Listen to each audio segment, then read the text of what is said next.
Hello friends, তোমরা সবাই কেমন আছো? তো আজকে সকালবেলা আমি টিফিন করতে বসেছি। এই দেখো আমার মেয়ে,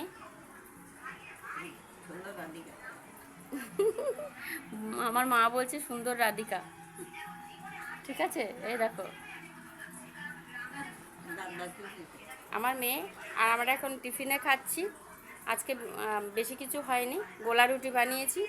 এই দেখো এখানে গোলা রুটি আছে, আর সাথে আছে পায়েস। কালকে রাতে পায়েস করেছিল, সাময়ের পায়েস। আর তার সাথে আছে চাটনি, আর একটু পেঁয়াজ নিয়েছি। আমার মেয়ে পেঁয়াজ খেতে খুব ভালোবাসে।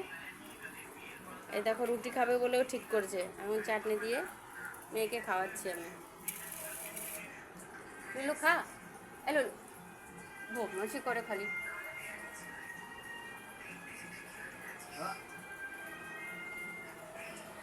খেতে চাইছে না বন্ধুরা, একদম খেতে চায় না, রুটি খেতে একদম পছন্দ করে না। তবু আজকে জুজুবস্তি করে খাওয়াচ্ছি, খেতেই হবে। চাটনি দিচ্ছি তো খেতে ভালো লাগছে, টক টক লাগছে, একটু একটু চাটছে। তো ফ্রেন্ডস, ভালো লাগলে লাইক শেয়ার কমেন্ট করো। ধন্যবাদ।